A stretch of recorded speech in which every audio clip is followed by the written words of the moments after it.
மக்களின் துரோக சிந்தனையால் அதிமுக வியாபார நிறுவனமாக செயல்படுவதாக அமமுக பொதுச் செயலாளர் டிடிவி தினகரன் குற்றம் சாட்டியுள்ளார். இது தொடர்பாக அவர் தெரிவித்த கருத்துக்களை சுபபைட்ஸ் பகுதியில் தற்போது பார்க்கலாம். புரட்சி தலைவரும் அம்மாவும் இருந்தப்ப அது உண்மையான தலைவர். இப்ப கட்சி அபகரிச்சு வச்சிருக்கீங்களா தலைவர் ஆக முடியுமா என்ன? அவரா தலைவர்னு போட்டுக்கிட்டு அது தலைவர் ஆக முடியாது. காலம் இன்னும் இது போன்ற பல இல்லை. இந்த இப்போ உங்களுக்கு தெரிஞ்சிருக்கோம், புரட்சி தலைவர் அந்த கட்சி அம்மா அவர்கள் கட்டி காத்த இயக்கம் இன்றைக்கு எவ்வளவு பலவீனமாக இருக்குன்னு தெரியும்.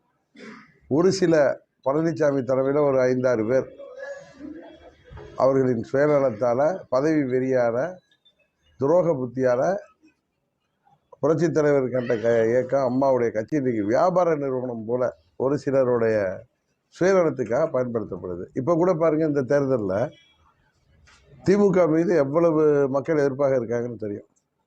பழனிசாமியோட 4.5 ஆண்டு ஆட்சி மேலே இருந்த கோபத்தில் தான் மக்கள் திமுக திருந்தி இருக்குன்னு ஸ்டாலின் அவர்களிடம் ஆட்சி கொடுத்தாங்க. தேர்தல் வாக்குறுதிகள்லாம் 90% மேல் நிறைவேற்றாமல் மக்களை ஏமாற்றிட்டு வர்றதுனால மக்கள் ரொம்ப கோபமாக இருந்தாங்க.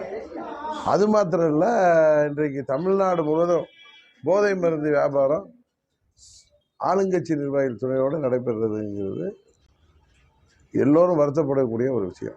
வருங்கால இளைஞர் சமுதாயத்தையே பாதிச்சிருங்கிற அளவுக்கு போதை மருந்து வியாபாரத்தை இந்த ஆட்சி வேடிக்கை பார்க்குது. அது கூட பார்க்குறோம், போதை மருந்து கஞ்சா சாப்பிட்டு காவல்துறை அதிகாரிகளே தாக்குறாங்க. இன்னும் எத்தனையோ விசித்திரமான நிகழ்ச்சியெல்லாம் அந்த ஆட்சியில் நடக்குது. அவர்கள் மேலே திமுக மேலே உள்ள வெறுப்புணர்வை மக்கள் இந்த தேர்தலில் பிரதிபலிச்சிருவாங்கிறதுனால தான் திமுகவும் பழனிசாமியும் கள்ள கூட்டணி வைத்துக்கொண்டு என்டிஏ கூட்டணியை ஜெயித்து விடக்கூடாதுன்னு அவங்க ஓட்டை பிரிக்கிறதுக்காக ரெட்டலைங்கிற புரட்சி தலைவர் கண்ட சின்னத்தை திமுகவுக்கு உதவி செய்கிறதுக்காக பயன்படுத்தினார். அது நீ ஃபெயிலியர் ஆகிட்டு.